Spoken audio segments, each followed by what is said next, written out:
Mr. Wright's not stopped.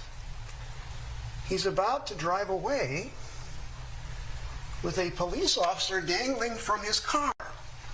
And she knows, and she'll tell you this, then when she says, taser, taser, taser, if she does nothing,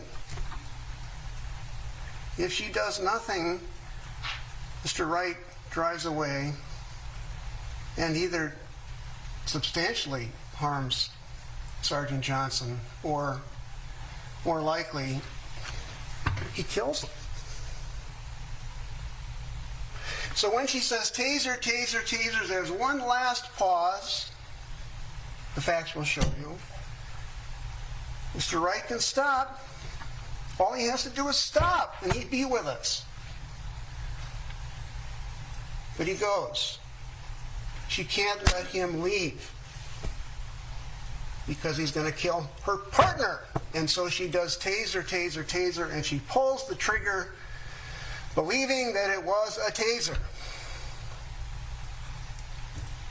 For why else would she say it? And immediately, upon pulling the trigger a single time, which is the training for tasers, the training for gun is to pull twice, she realizes what has happened, much to her everlasting and unending regret. She made a mistake. This was an accident. She's a human being. But she had to do what she had to do to prevent a death to a fellow officer, too. Well, before I start on the facts, and there are quite a bit more details to this case than you just heard about over the last hour, I'd like to introduce myself once again. It's a great honor to be here. It's a great privilege to be a lawyer in America, I think, and to be able to stand before you in this distinguished court in a case of this magnitude. And we are all about to engage in the great experiment that is called the American democracy, the central feature of which is a jury trial, where, according to the Constitution, if a citizen is accused of crime, her peers get to decide what the facts are and render a just verdict.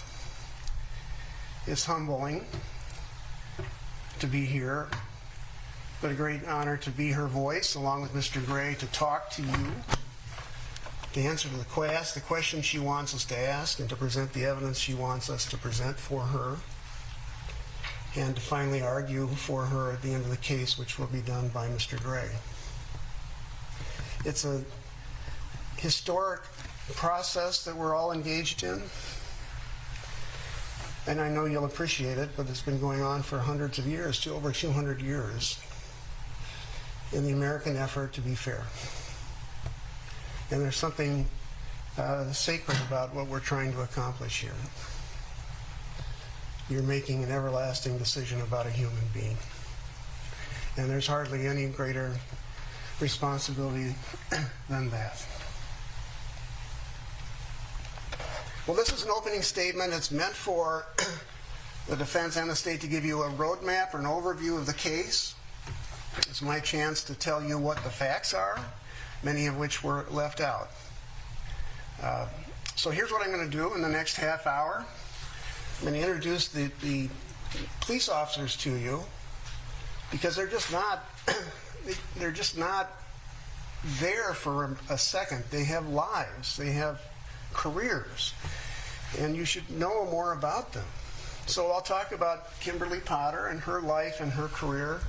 I'll talk about Sergeant Michael Johnson, and I'll talk about Anthony Lucky. I'll give you just an overview of who they are, which you should know about. Then I'll follow that by talking about what happened here. You know, why he was arrested. This case isn't about a license tab. It's about a bench warrant and a guy that had a harassment order and violent conduct on his part. So we'll go in second by second on what happened here and what she saw because she'll tell you that next week. But I want you to be in mind or mindful of what she saw.